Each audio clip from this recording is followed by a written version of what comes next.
Namo tassa bhagavato arahato samma sambuddhassa. Namo tassa bhagavato arahato samma sambuddhassa. Namo tassa bhagavato arahato samma sambuddhassa. Buddhang dhammang sanghang namasami.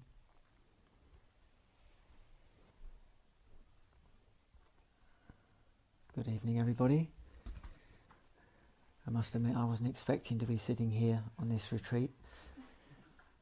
So,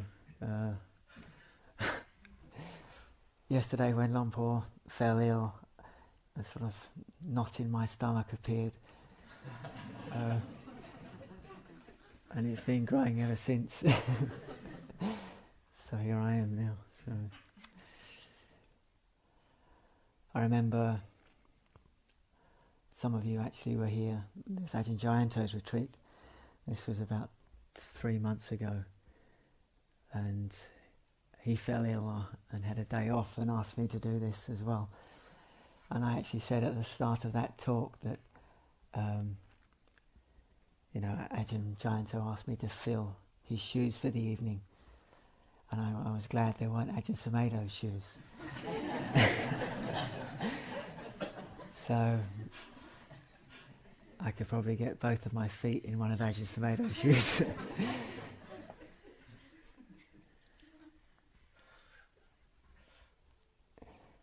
Anyway, I would like to offer you some Dhamma tonight, something to help you on your way. We're about 9-10 days into the retreat, and I'm sure you're experiencing all sorts of different mind states and hindrances, as we call them, also some pleasant mind states and peaceful mind states. And when we actually stop talking, stop having contact with externals so much, the mind naturally calms down, and then things bubble to the surface, the things we haven't maybe seen before, things that have been affecting us externally, in our lives outside of the monastery, and we've only actually noticed them when we get here and slow down a bit.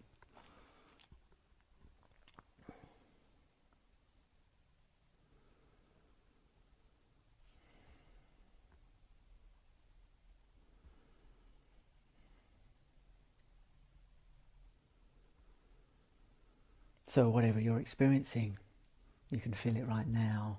Has there been something particular that has been causing you problems? Something you haven't been able to see around or see through or see past? Is there something bubbling up in the heart that is just dragging you off all the time? Something from your life outside of the monastery, or some hindrance that's arising and just making life difficult here?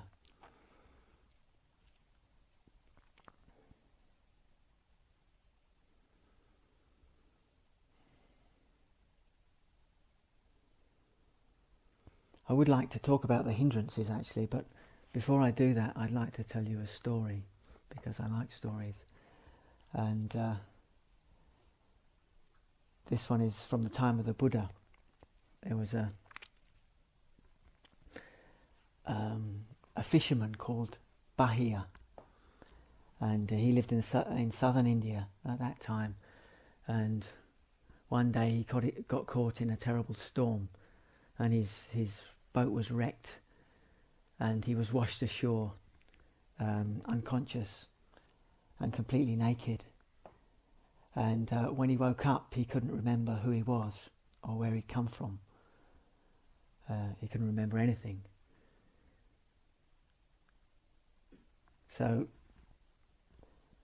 to cover himself, he used some seaweed, and he walked into town with a sort of seaweed dress on. And the locals had, he was shipwrecked in a far off place that not close to his original town, and the locals thought he was an enlightened being, an arahant. So they started talking to him like he was an arahant and calling him the arahant and giving him food. And so he started living in the forest on the edge of this town.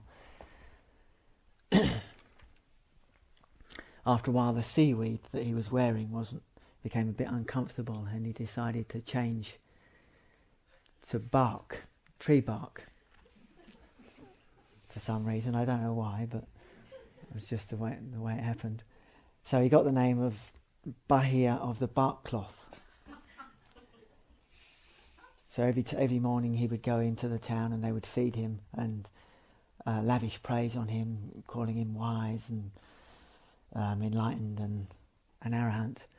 So he was getting full up with all of this and going back to his little grass hut in the forest and just living peacefully and actually believing he was an arahant. Now this is actually from a sutta, this story, in the Udana, I believe. And in the commentaries it says that Bahia, in one of his previous lives, was a disciple of Kassapa Buddha, I believe. So he was a bhikkhu in that life. And when Kassapa died, he hadn't attained any level of understanding. And he and 6 of his friends decided to climb up the side of a mountain and put themselves on a precipice and practice diligently until they either attained some level of understanding or passed away. So 2 out of the 7 attained some level. One became a fully enlightened arahant and the other became a non-returner. But Bahia and the other 5 all starved to death in their efforts without attaining anything. So while Bahia was sitting in the forest, this is many births later, he was sitting in the forest believing he was an arahant. One of his friends who became the non-returner had been reborn in a heaven realm and saw what was happening. He saw his old friend Bahia was convinced he was an arahant, and he was getting a bit concerned about him. So he spontaneously appeared before Bahia and convinced him in no uncertain terms that he was a fool, not an arahant. And Bahia was quite shocked by this. So he asked, well, are there any arahants in the world? Is there anyone who could teach me? And Bahia, the Devada said, yes, there is one. There's the fully enlightened Buddha, who is now residing in Rajagaha in the country of Magadha. So Bahia decides to set out. He's in the southern part of India, and he sets off and travels by stages overnight, just stopping at one night in each place and then continuing the next day. And before long he comes to Rajagaha and asks the locals whether the Blessed One is staying. And he gets directed to the Bamboo Grove Monastery, or the Veluvana. And once he arrives, he asks the bhikkhus, the monks residing there, where the Buddha was. And they said he's on alms round. He's out in Rajagaha collecting food. And Bahia, he can't talk to him now, he's got to wait. But for some reason Bahia is desperate. And so he goes into Rajagaha and he spots the Buddha. He sees him walking at the front of a large assembly of bhikkhus. And so he runs up to the Buddha and prostrates himself at the Buddha's feet and holds on to his ankles and begs the Buddha to teach him the Dhamma. And the Buddha says, not now, Bahia, I'm on alms round. This is not the time. But a second time Bahia asks and he says, Lord, please teach me the Dhamma. We do not know how long the Blessed One will live, and I do not know how long I will live.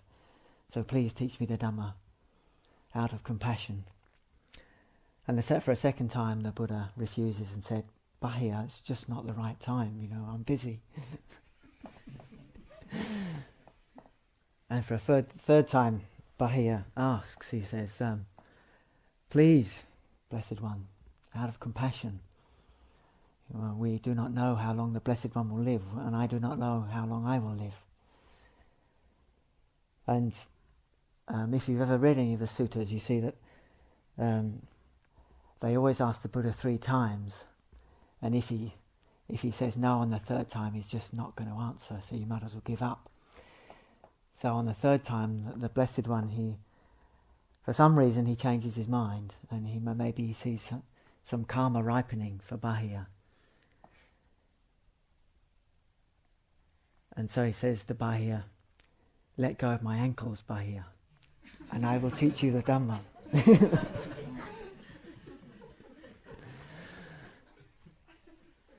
Maybe he didn't say that, maybe I added that bit.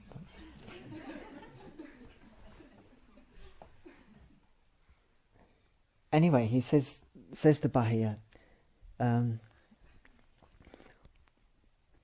throughout the suttas, if you've ever studied the suttas, the Buddha was incredibly skillful at offering the right teaching at the right time for the right person. There wasn't one teaching for all. It depended on their character types and their karma, their abilities, their intellect, many things. And Bahia, as I've said before, he was a bhikkhu in the dispensation of Kassapa Buddha, which was many eons before, or maybe in the same eon, I'm not sure, but anyway, it was a long time before. So somewhere in Bahia's heart there were seeds. So the Buddha says to Bahia, he says, for you, Bahia, in the seen there is just the seen. In the heard there is just the heard. In the sensed there is just the sensed. And in the cognized there is just the cognized. And if in the sense there is just the sensed, in the seen there is just the seen, if in the heard there is just the heard, if in the sensed there is just the sensed, and if in the cognized there is just the cognized, you are not with that. And if you are not with that Bahia, you are not in that. And if you are not in that, you are neither here, nor there, nor anywhere in between. And just this much is liberation. And Bahia, just on that short teaching, became a fully enlightened arahant.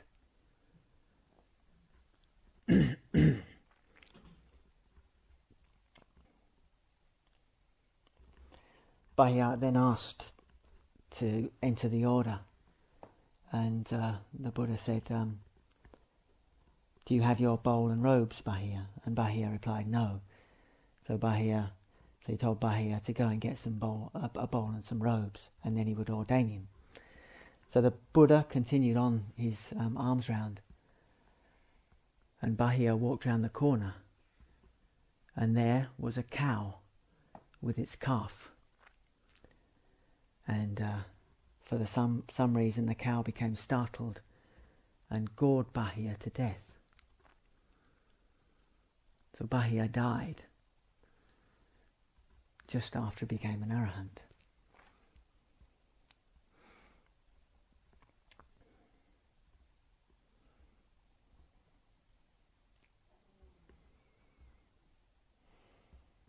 Maybe the Buddha saw that Bahia had some incredibly strong karma that nothing could stop. So he actually gave him the teachings before he died. But Bahia was an arahant, it was all over, there was no more rebirth for Bahia. And this was reported to the Buddha that Bahia was killed, and he told the monks to build a stupa for Bahia. So they built a stupa, burnt his body, and put the ashes in a stupa. And they were a bit perplexed by this, because Bahia was only a layperson. You know, he was not in the Sangha, he wasn't a bhikkhu, and he'd only briefly spoken to the Buddha. So they asked the Blessed One about this, and he said that Bahia had attained liberation there and then, and was an arahant, fully enlightened arahant. And he actually received the accolade as the one foremost in quickness of understanding. But what good is that to us now? I mean, we've been sitting here for 9 days with an aching knees and an aching back, and cursing the person with the bell for not ringing it quick enough.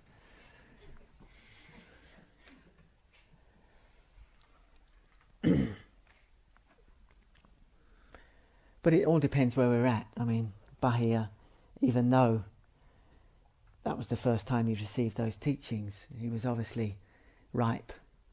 He was ready, and all of us here are all at slightly different levels. Some of us may have actually seen the Dhamma, I don't know, and some of us may not. I mean, some of us, this may well be our first retreat, I don't know that either. But we're all experiencing similar things.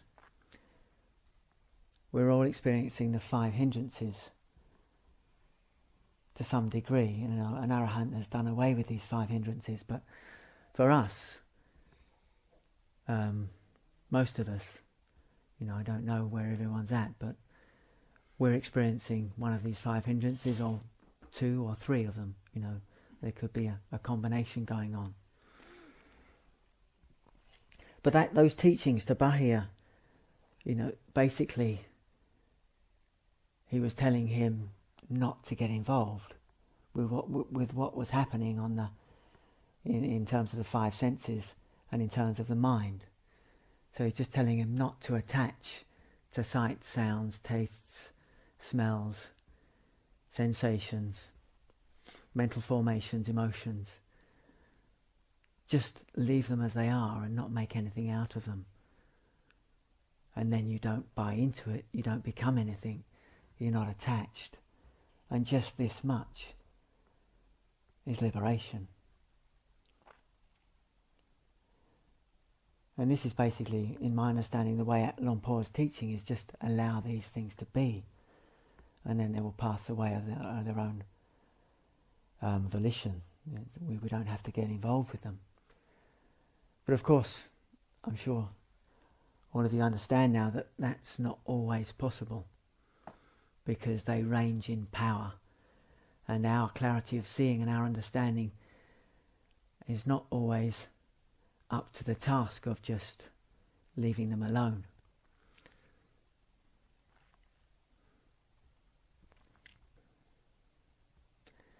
So the Buddha gave us 3 levels actually to deal with these things, the 5 hindrances. The first level is just leave it alone. The second is to actually pay attention to it and investigate it. And the third level is actually to apply some sort of antidote to the hindrance.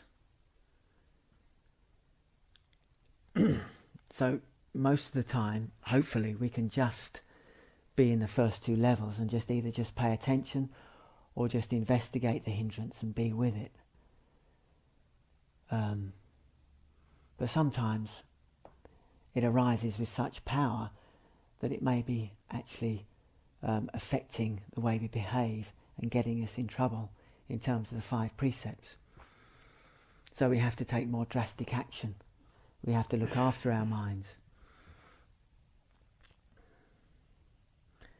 And we have to look after our sila.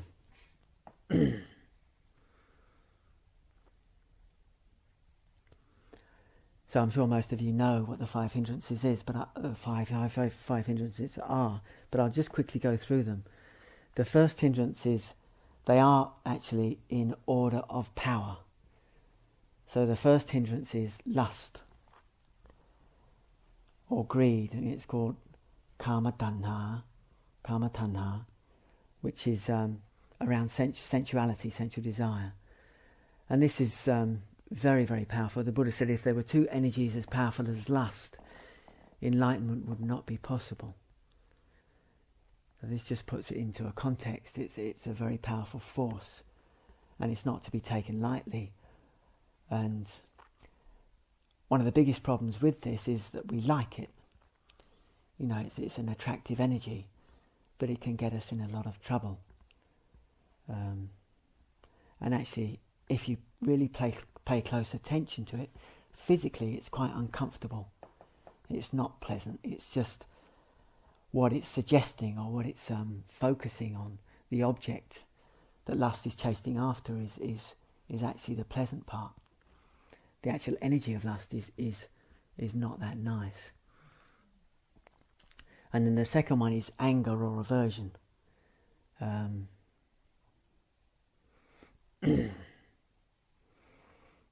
The third is sloth and torpor.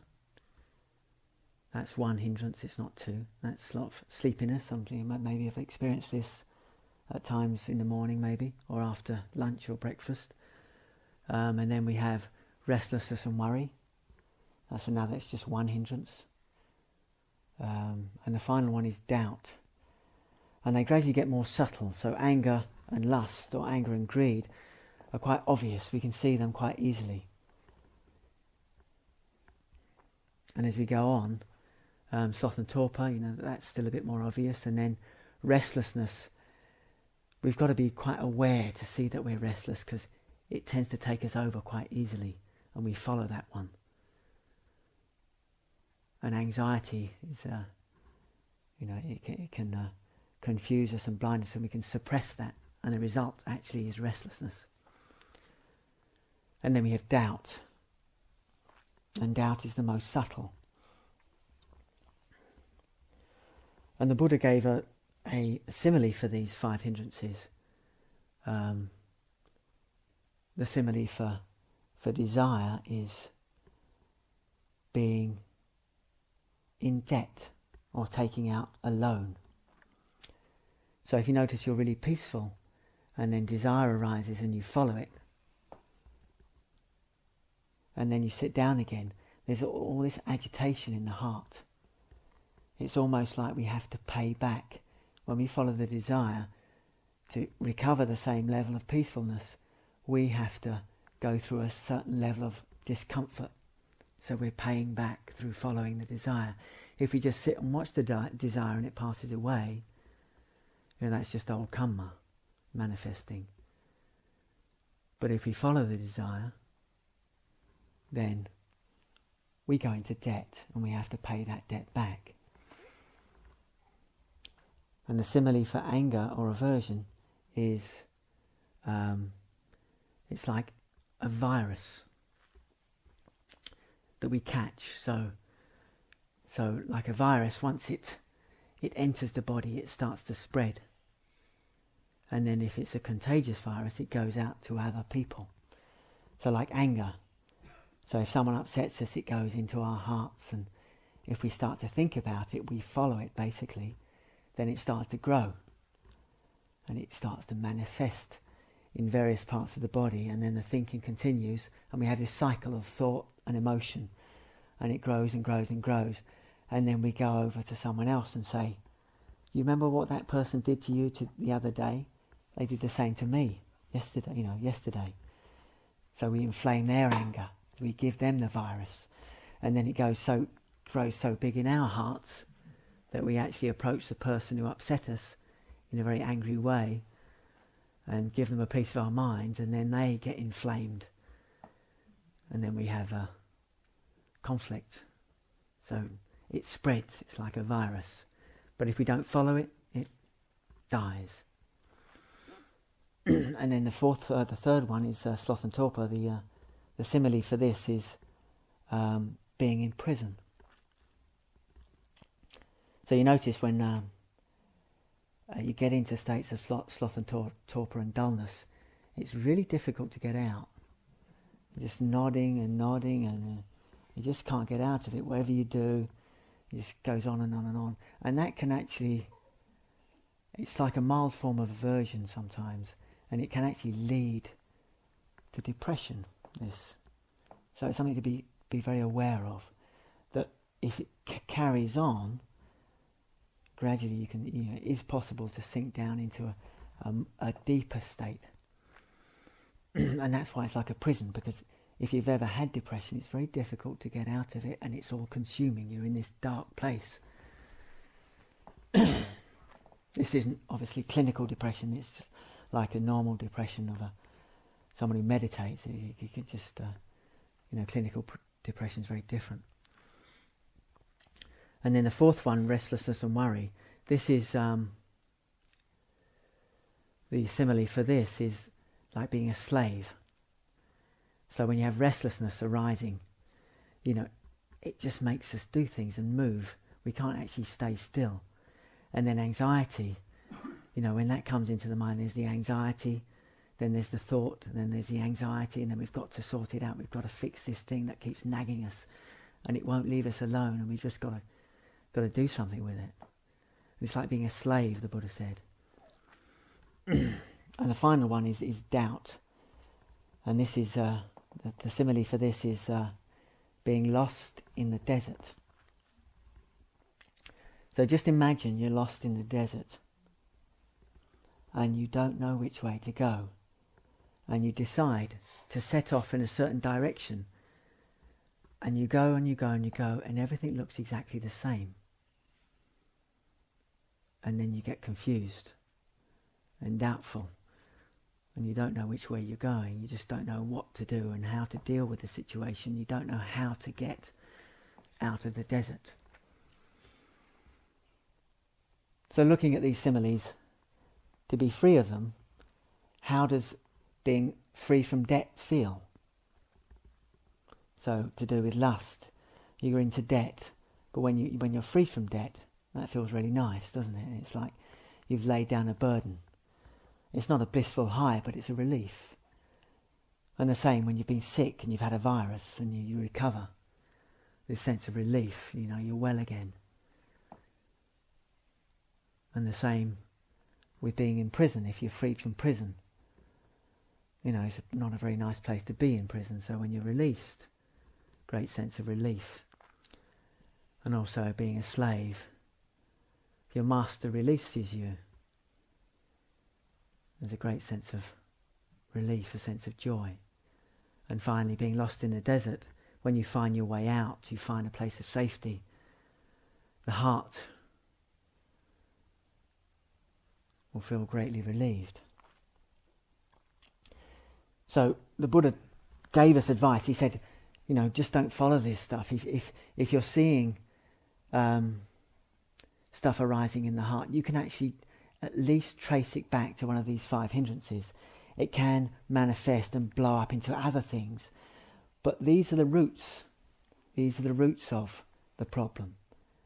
So he said we can break it up into these 5 hindrances. So it's not too complex. It's not too overwhelming. So we have the first stage, when these things arise, we can just leave them alone and they will actually pass away if we don't get involved with them. All of these things will pass away if we don't touch it. We just leave it alone. So desire arises in the heart and we just stay in this sound of silence as Lumpur does, and it comes and it goes. But what it normally does, it throws thoughts into the mind that actually relate to our lives. Things, say with desire, things we like come up into the mind. And then we can attach to those things. We give them attention, basically. If we don't give them attention, they will pass away. But all of these things have meaning to us. It's not as if we desire things that we've never seen before. It's all to do with what our karma, how we lived our lives in the past, the people we've had contact with, the situations, the things we like and the things we don't like, all the things that we've had in our lives before through memory or present contact will be coming up into consciousness, and we either grasp them or don't. Now meditation is a simile for this we were talking about the other day. Probably seems quite apt actually here, is like a baby learning how to walk. So if you've ever seen a baby, when it starts to learn how to walk, the first thing is it gets used to its body on the floor and it starts to crawl. And it's developing its muscles, it's developing its strengths. And then gradually, maybe with the help of an adult, you stand it on its feet and, it gets used to standing, but it can't necessarily do it on its own yet. And then, the first day when it actually tries it on its own, it gets up on its feet and it's all over the place, looks like a drunken man or something, and then collapses to the floor, yeah? But this is what meditation is like. It's a learning process. The baby is watching other people around it standing, and it's looking and learning, and it wants to do it. It's seeing the process of standing up, and the process of learning through its consciousness, its experience is happening. And it's trying to get up, and it's developing its muscles, how to stand up.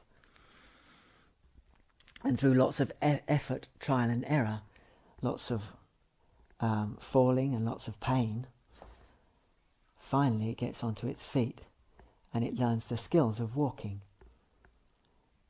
But it is an effort, it's not something it does overnight or in a finger snap.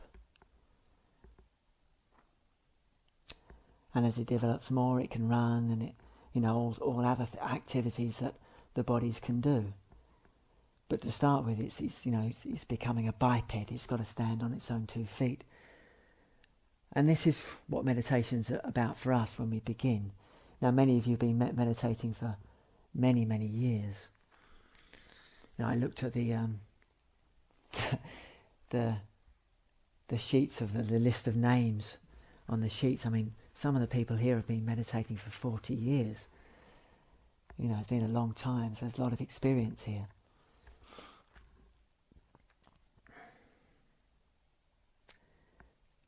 But still, we forget. And a lot of the time we need to have reminders. I find for myself, reminders just help me see clearly once again, because we lose ourselves. We lose ourselves in anger and aversion. We lose ourselves in desire, confusion, doubt. And just these little prods, these little reminders, they bring us back. Oh yes, this is the way to do it. But that standing up process, maybe we're still in the process of standing up. We're still in the process of developing the muscles, understanding the 5 hindrances, working with them, because we have to weaken these 5 hindrances to get the balance. Sometimes, for instance, Lompo's just that awareness. We can't let go. It's not as if we're grasping. It's almost like it's grasping us. There's nothing, every time it comes along, there's this automatic sort of clamping onto the object.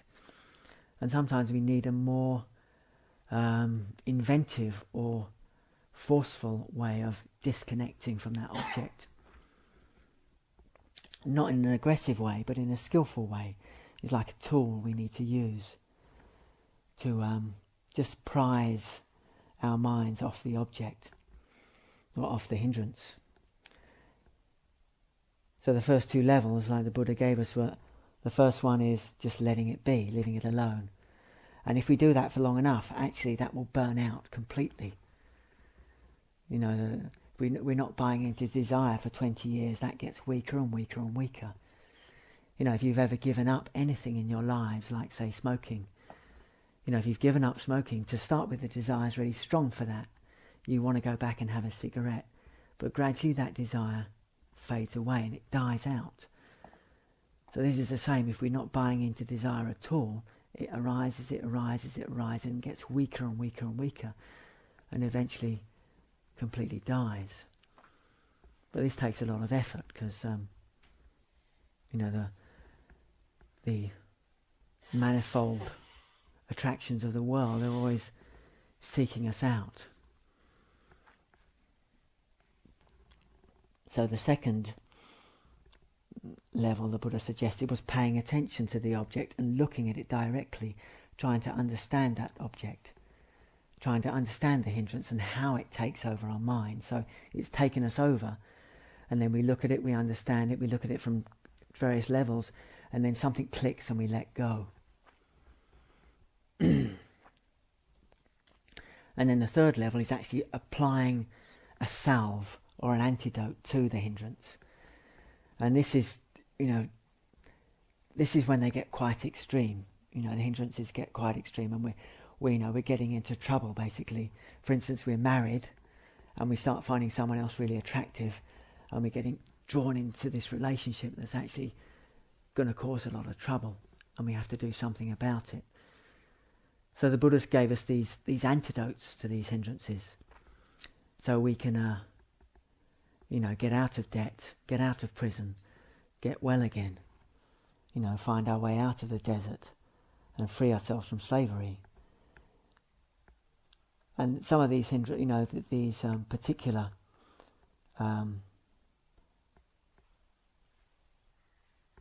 antidotes are not that attractive because they're dealing with things that are quite difficult to deal with. And our initial reaction to these can be not to want to do them because they revolt us or make us feel disgusted. But it's much better to do this than get into big trouble, because this is just a tool after all. It's just something we're using for a particular result, just like a carpenter uses a hammer, to hammer in nails. He doesn't take that hammer around with him all the time. It's just for a specific project or a specific job. For a saw, you want to cut a piece of wood, you don't use a hammer, you use a saw. Or you don't use a saw to bang in nails. So you use a specific thing for a specific job. So the Buddha gave us these 5 antidotes, or there's actually more than 5, but there are many antidotes for each of these particular hindrances. But we have to identify them first, because sometimes we become completely blinded by them and we're completely lost in them.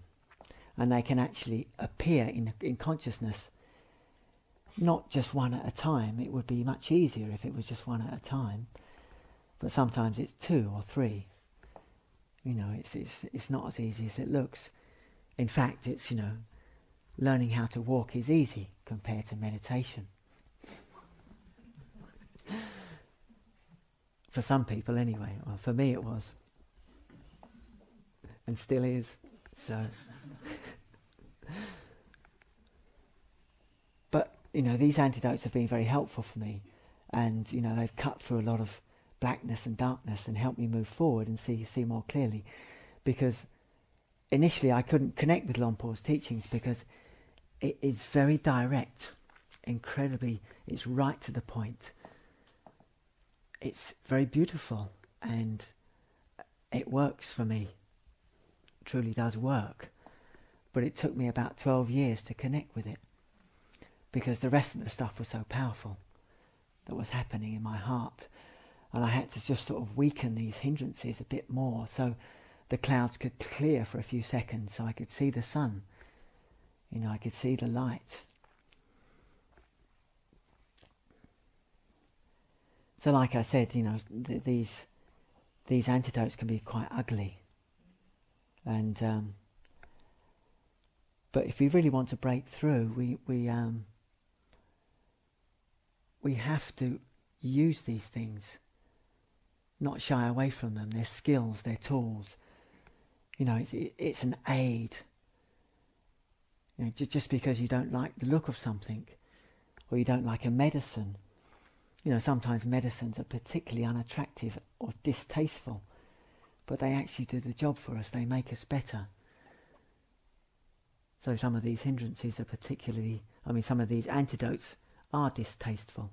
We don't like them. But if you use them skillfully, they do work. And this is the Buddha's teachings. It's not outside of the Buddha's teachings. And he recommended these things for these particular hindrances.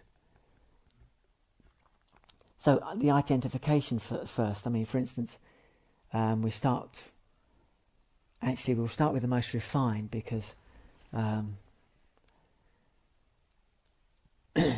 it's not the easiest to see, but the antidote's not that attractive. It's not that unattractive, so we'll leave the unattractive ones for the end. So for doubt, that's the most subtle and the most difficult to see. So just explaining my experience with doubt. So you're sitting in meditation, and doubt arises in the mind. Doubt it can be like confusion, not knowing. It can be lack of confidence. You've got an object in meditation and you're just not confident with the object. This is doubt. And it goes into thinking. So it'll be saying things like, I don't know about this. Is this the right thing for me? Is this the right object I should be using? Or should I do this or should I do that? And the biggest delusion around doubt is that it masquerades as self. It masquerades as who you really are. It says, should I be doing this? Or should I be doing that? And it's a little voice for me, right in the back of my head. And it sort of throws information forward, and the rest of consciousness picks it up and takes it on as truth, as direction in my practice. It's saying, go left. No, go right. Or no, that's wrong, go left again. It's very subtle in the back of the mind, but it gradually all this information starts seeping forward, and it's masquerading as me, all the time. So look out for that. This is doubt. And what really is going on there is, what's arisen is confusion, and it's arisen in consciousness. And we don't like doubt, we don't like not knowing. So there's this, just imagine the mind's completely blank, and this hindrance arises, and there's no thinking, there's just this quivering in the mind, don't know. Doesn't say anything, and then we don't like that, so we suppress it. We push it down, and then thinking comes up. Because that emotion, doubt, is fueling thinking, and the thinking takes over, throwing doubtful thought into the mind. When the mind's completely empty, there's no thinking. So this thinking comes in and starts directing operations from the back. It's like the driver. Yeah? So what we need to do is identify it first and see, right, your doubt, and I'm not going to believe you. You can start listening to this doubting mind and just paying attention to it. And what happens with me, once I do that, it just breaks in again, and it comes out as this, in the mind, there's this quivering. There's no thinking, it's gone away. There's just this uncertainty, not knowing. It doesn't know what to do, and that's very uncomfortable. But in my experience, if you bear with that, you can actually, it's all right. It opens up, and gradually, not knowing's okay. Actually, there's nothing wrong with not knowing. When you're in a place of complete peace, you don't know. You don't know what's going to happen. You're just right here, right now. The future is always the unknown, actually. But because we don't like not knowing, we sort of break into this tension around not knowing. And then we suppress, thinking arises, and then we're lost in the doubt. And if we let that doubt go onwards, it becomes anxiety. So it grows into the second hindrance. So what we need to do with this doubt, like I said, is be aware of it initially, start looking at it, pay attention to it. Don't be fooled by it, because it will try and fool you. Because it keeps telling you it's who you really are.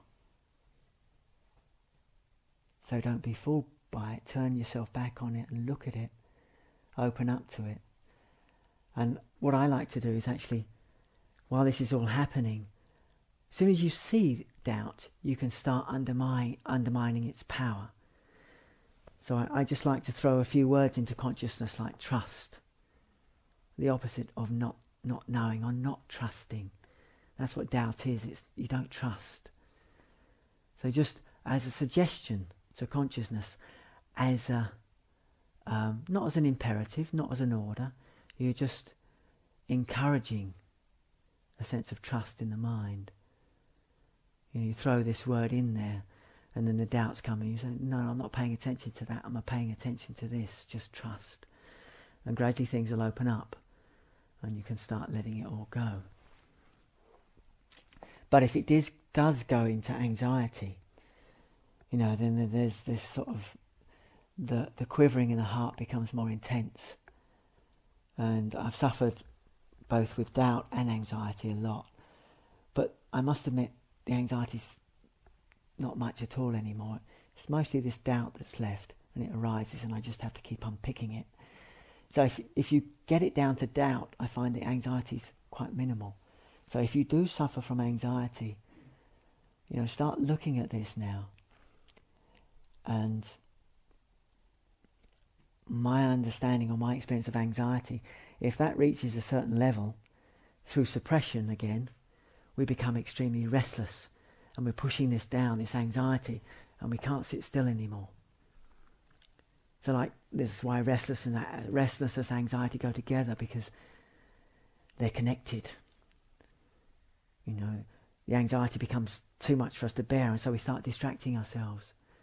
We start seeking out something to take us away from the anxiety. And one way can go into aversion. We become averse to the anxiety. The restlessness arising, we become adverse to that, or we start seeking sensual pleasures. To dive into the fridge or watch the telly, just to get away from this anxiety in the heart. But the way with anxiety, okay, it's got to restlessness. You're sitting there. You don't want to be with that, but you just have to sit there. You just have to bear with it. You get into the body, you start feeling the restlessness, and can't bear with it. I just want to get up, distract myself, and all desires will start coming into the mind as well to try and get you out of the sitting posture. But you just got to bear with it until the anxiety, this is what I find, the anxiety breaks into the heart, and then we see the anxiety, and there's a sense of relief when it comes in. Because actually what happens is a lot of the restlessness will drop away then, because you have the true object that's causing the problem. So the anxiety's there, and then you have to offer a lot of kindness, once again as a suggestion, but you're holding the anxiety in the heart, not pushing it away, because that's what caused the restlessness in the first place. You're opening up and just being with the object, and then offering a sense of caring, a sense of support. Once again, using this suggestion of trust, or just everything will be all right, because anxiety is always making something into a problem, and normally about the future. It's interesting because anxiety, it comes from the past, normally from memory, but then it's projected into the future about what's going to happen in the future. So once again, that's in the heart. The anxiety is in the heart. Kindness, kindness, kindness, opening up to it, giving it more and more space. Start feeling the body more, and you can feel the anxiety, all the tightness in the hands, down the legs, and you just let it manifest into the body. Energy will start running away, and eventually that will, if you just don't push it away, that will go into doubt, the not knowing again, and you can just open the mind up, trusting, and you keep opening up, and then you're back in that space of just watching again, just being. I'm talking about processes here, but anyway, I'll come back to it. We'll just go on to the sloth and torpor one. Now, there's many antidotes for this. If you're sitting there, you're just nodding, you can just open your eyes, look out the window. That might be enough. Or look at the candle or something. Or just put more energy into the posture, sitting up straighter.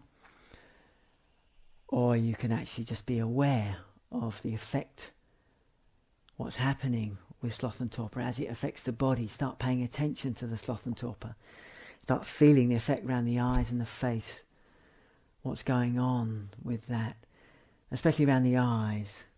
This is very important. What happens around here, and what's paying attention to sloth and torpor. Mindfulness is not sloth and torpor. When you're fully aware, you're aware of the object of sloth and torpor, and you'll start understanding what happens. If you're fully aware, gradually sloth and torpor takes over, and the mind drifts off, in my experience, into thinking. You start thinking and drifting into some sort of fantasy or some sort of worry or whatever, but it's drifting away from mindfulness, and then you just nod and you're gone.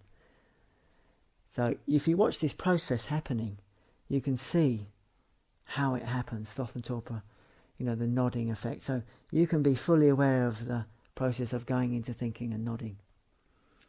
And then you can start, okay, I'm starting to drift into thinking, and you can start pulling it back and more, and the mind starts getting clearer again. But if you need something more, sloth and torpor is no energy, so you want to arouse energy. So you want to be using, you can contemplate Dhamma, contemplate truth, the Four Noble Truths, any Dhammas, start contemplating in your mind, and this will arouse energy in the heart. That's another way. And then we have anger or ill will. Now, although this is, the simile I've used for this is like a virus, but it's also like a fire. And, fire spreads also, it's the same sort of thing. So imagine you've got a fire in front of you, and you've got a load of wood next to the fire. Now, anger's in the heart. Now, what you want to do is let that anger go out. You want to let it burn out. And the way to do that is just be with the anger and not push it away. If you push it away, that's more anger, more aversion. So you're actually fueling it by doing that. And another way of fueling the anger is thinking angry thoughts. So you have the anger in the heart, it comes into the mind, that person did this to me, and then that creates more anger. So you've got this fire and you've got this lump of wood next to the fire. So if you start thinking more angry thoughts, it's like taking a lump of wood and putting it on the fire. So you're increasing the burning. You're just making it burn on. So, and the same with pushing the anger away. It's just like taking a lump of wood and putting it on the fire. So you have to fully accept that anger into the heart and just be with it. And what you can do is, once again, all these emotions come physically. You feel them all physically. You get out of the head and get down into the body and experience it as burning. This one, that's what I experience, it's like a burning. And lots of tightness and energy. And it's all sort of in the arms and legs as well. And the more you do that, you really get into the body, the more that will start to dissipate. But the thinking or the pushing it away will just increase it. And if you start speaking on it, then you're making karma with it. And this, this can lead to guilt. This can lead to complications around the anger, and then it gets very confused. So we're just trying to keep it to the 5 hindrances, otherwise it starts getting complex, So if we just sit there with it, the fire's got a certain amount of fuel, and that fuel will burn itself out and it will be gone. And then you have desire, or sensual desire, lust, whatever it might be. And this is the most difficult one for us to pick up and do something about. Because it's, one thing is we like the objects of desire. We like sensual desire, we like food, we like television, we like films, and of course we like sex, which is the most difficult one to overcome. That's what Buddha said, this is the thing that gets us into rebirth, is, sexual desire. And obviously if you're married, it's a difficult one to work with. But at the same time, if you want to stay married, you've got to at least do a little bit of work. You've got to sort of keep it within boundaries. You know, if it starts going out all over the place, you know, you're making a lot of bad karma, and, you know, there's no way you're going to see anything. There's going to be so much suffering. So, for instance, with food, you can contemplate around food. If you have a problem with food, you know, you're sort of chocoholic or something, you know. It's just, you know, contemplating the ugliness of this sort of thing, just going to the fridge and stuffing yourself. I had a friend who really liked chocolate. He liked these, you know, these Cadbury cream eggs, yeah? And he would take them to bed with him and read books while he's eating these eggs. And one night he just fell asleep on top of this egg, you know, and it all melted. And he woke up in the morning, it was everywhere, and he'd been rolling around, and his girlfriend was all covered in this chocolate egg, you know. So it could get you into all sorts of problems. But just, you know, just, you can imagine, you know, it's you know, I don't actually have that much problem with food, so. But one thing that happens as a monastic, when you come into the monastic form, you know, I used to be into sensuality a lot. You know, it was everything that was possibly going, and it was quite difficult for me to adjust to the monastic life because I'd never come across Buddhism before, and I came on a 10-day retreat like this. I don't know if any of you were on this retreat. Oh yes, Jill was here. Yeah, it's about 15 and a half years ago now. And I'd been meditating a bit at home, you know, and stuff. But I was actually engaged to get married at the time to my ex-fiancée. And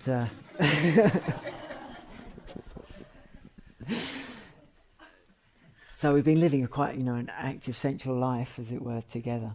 And so I came on this retreat here, and I was just, it was the most awful experience I've had in my life, actually, the retreat, the 10-day retreat. But the Four Noble Truths, I hadn't come across this before. I was struck so powerfully by these Four Noble Truths.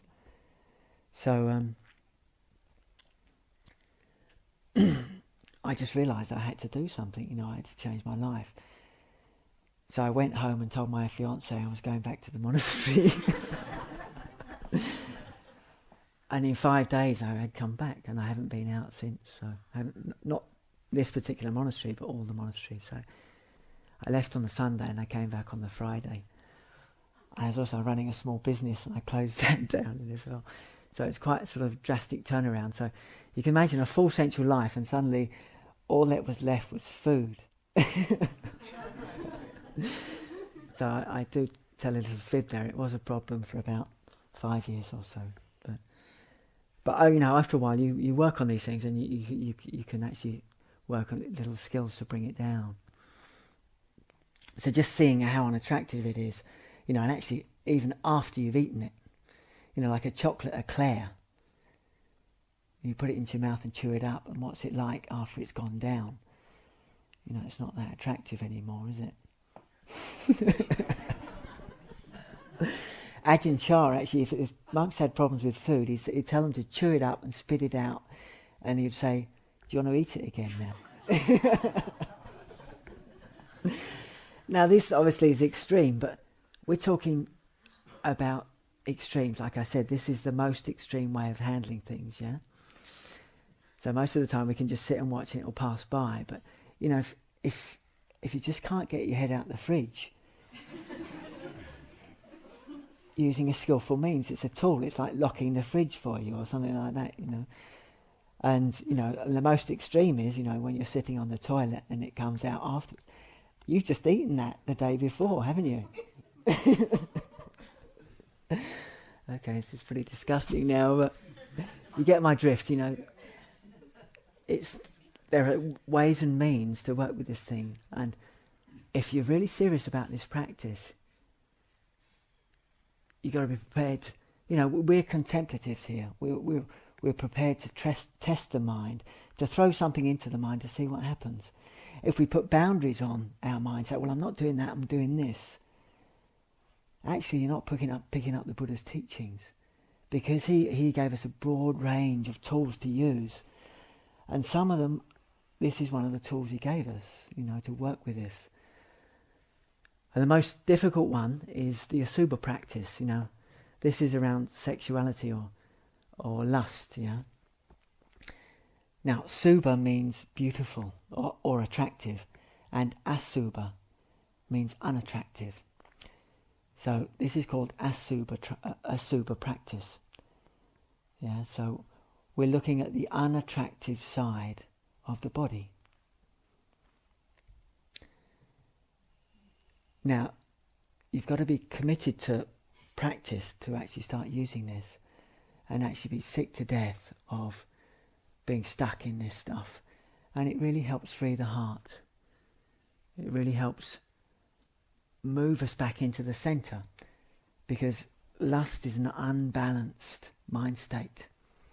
It's stuck. We have to abandon lust to actually get back into the middle, to get back to the place of balance.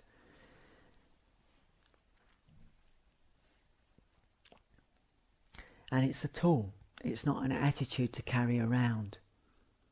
It's not a belief that Buddhists have about the body. It's just a tool for an extreme mind state that you use and apply when you're getting into trouble, or when you're just stuck with this stuff and you're sick of it. So asubha practice is contemplating the unattractive side of the body. The attractive side of the body, we all know what that is, because that's what gets us into trouble in the first place, or gets us down this street, isn't it? It's like the shape, the skin, the form, the personality, the previous memories that we've had about encounters. So now you don't need much imagination to work out what I'm talking about. But to do it, it's very difficult, because it goes against the grain, and desire doesn't want to do it. So if you're in desire, you don't want to do asubha practice. It's natural. You feel disgusted by it. But it's a challenge. We're all contemplatives, so it's a challenging thing to do. Can we do that?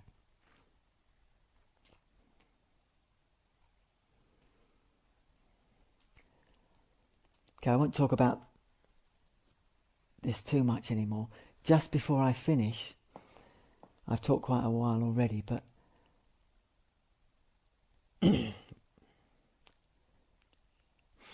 just like to go back, and these 5 hindrances, I've just talked about these for quite some time now, just to help you see that there are other ways and tools and means to start working with this stuff.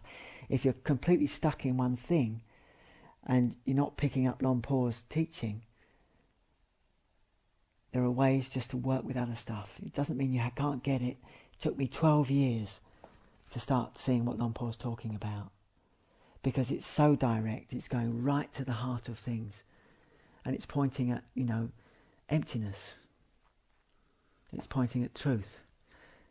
Now, I'll just give you one take on this of mine, and I had a big sort of breakthrough about after 12 years as a monk, or in the Sangha, and this was around the Four Noble Truths and time.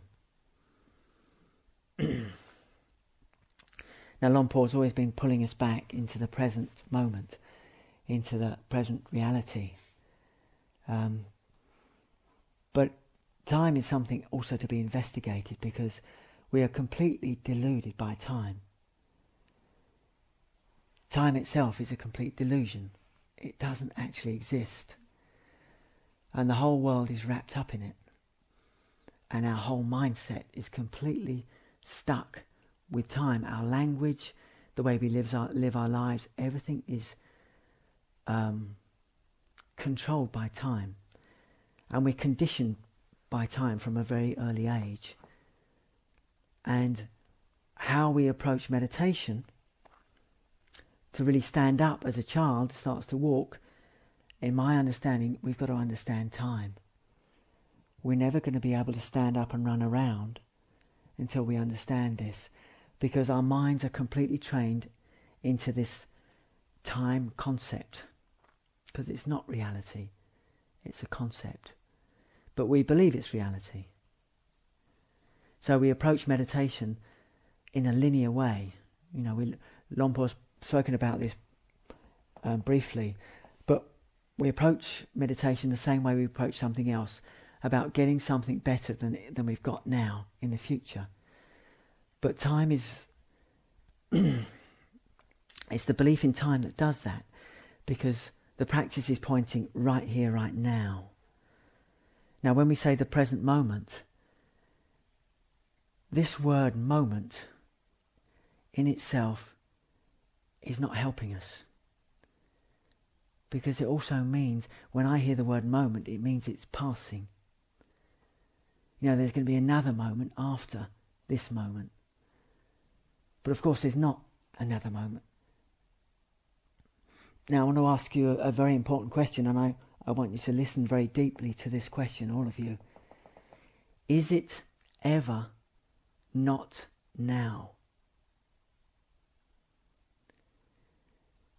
Is it ever not now?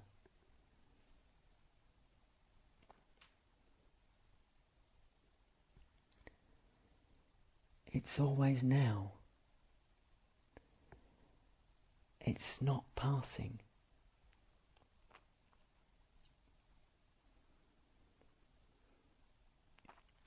Ajahn Chah used to have this lovely saying. He used to say, "Jit ben jit, arom ben arom, go mai man gan." Now the Thais here will know what this means. It means consciousness is one thing. Now in Thai you have this word arom, which means emotion, but he means aramana here, which is a Pali word which means object of consciousness. So he's saying consciousness is one thing and the objects of consciousness are another thing. They're not the same thing. So what we do, from a very early age, we focus on the objects of consciousness. And all of the objects of consciousness begin and end. And that's where the time problem comes, because we can measure all of these. But the thing that's doing the measuring, the consciousness, is it ever not now? So in reality what's happening is there's a flow of experience coming through consciousness. And consciousness is still. There's a stillness here all the time.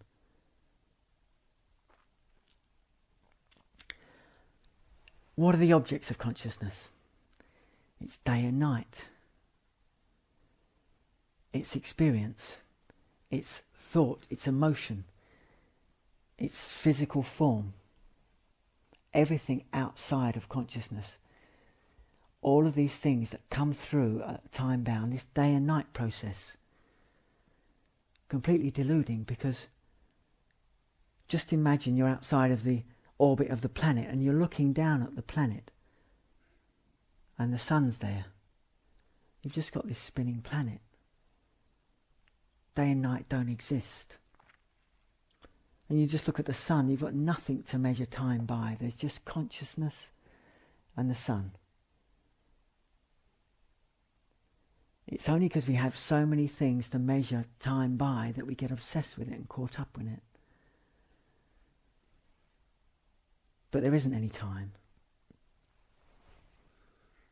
There's nothing wrong with time, because it feeds us and the body is but time bound, so we have to use time, but that's conventional reality. Ultimate reality is timeless. The Buddha said akaliko, timeless.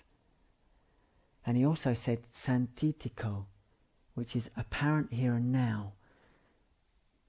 So enlightenment is now, because that's all it can ever be, because there is no future. So if we have the belief that we're going to get enlightened in the future, that belief will always be there, because future doesn't exist. Just a couple more examples. I know your knees are aching, but I just like these two. Okay, you've got a friend who lives in New Zealand, That's what, 12, 11 hours in front. And then another friend who lives in Hawaii, which is about 11 hours behind, say. Okay? Now you pick up the telephone and you call your friend in Hawaii. Now if they pick up the phone and say hello, are they really 11 hours behind? Or are they experiencing the same present reality that you are? And your friend in New Zealand. Now New Zealand, it's light in New Zealand and it's tomorrow. Okay? So if they pick up the phone and say hello, are they really in tomorrow? Or are they experiencing the same present reality that you are?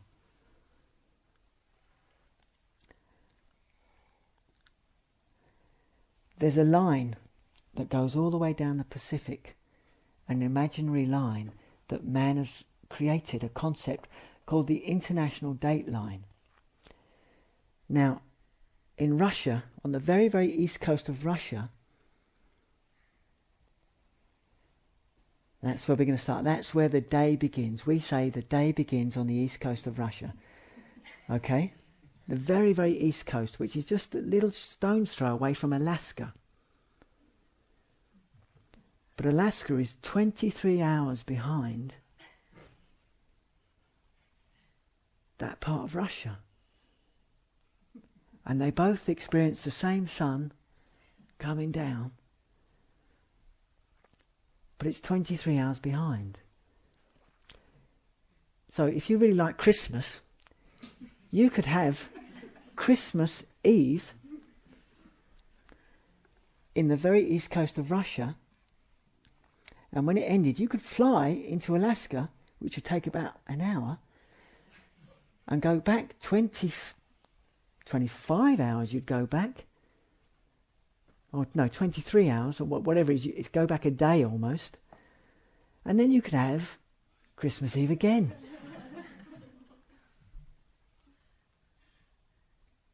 Now, is that delusion or what? And we're obsessed with it, we're caught up in it. It's not real. So, this whole effort to get somewhere in the future, look at this when you're meditating. The desire to make progress, when you're sitting there, you want to make progress. Natural, yeah? Whatever we do in life, we want to make progress. We've been taught to make progress. Whatever we do, we sit down and meditate. We, from a very early age, we've been trying to grow, to aspire, to strive, to become. And we sit down to meditate and we bring all that pattern with us. And we sit there and we haven't got anything from this retreat yet. And we're getting cheesed off. I've been here 10 days and look, my mind's all over the place. And I haven't got 3 days left. We're getting more and more uptight. But the reason you haven't got anything from this retreat, if you haven't, you may well have done, I'm not saying you haven't, but you probably got a lot, in fact. But what's happening is there's just now, and then there's the delusion that I'm not, now's not good enough, I've got to improve the situation and get something tomorrow or next week. And that's desire. And in my experience, desire contracts. And we hold on to that desire. And therefore we contract. Mind and body contract. And then we feel our bodies. And they don't feel good. Because they're contracted. And then that reinforces the delusion. It tells us, well, this isn't working, this isn't right. If I keep striving, then in the future, I will get a better result. But the pattern is just held there. We don't like the present, we don't like what we've got. And it contracts. And we want something else in the future, and we contract. And we believe that delusion right there holds it right there. The suffering is held by the delusion. Because there's only now. there is only now. How do we let go of that delusion? We've got to see it's a delusion. And when we see what we're doing, and we don't believe that tomorrow's going to be better, and I'll be able to get rid of this really unpleasant tightness in my guts, or whatever, and just trust, let it be there, just relax, open up, and then it all starts dissipating. And then trust, now is all there is, you can't go anywhere else. We can't get rid of now. So there's no point holding on to it or trying to get rid of it, because it's always here. No point holding on to it, because it's a place, it's unshakable, it's not moving. And there's no point trying to get something in the future, because it doesn't exist. So that Four Noble Truths, and now look at that. Just look at that. See what you're doing. See what's happening. And then Luang Por's teaching will go straight to your heart, because what he's pointing at is very direct. There's one teacher in Thailand says, you're already enlightened, you just don't know it. Because in truth, that's what, obviously I don't know for sure, but I'm not saying that, it's just that, this is it. You can't go anywhere else. So where else can enlightenment be? Okay, I've talked even longer than Luang Por. I have a habit doing this, but I do apologise, so I think I'll leave that for tonight.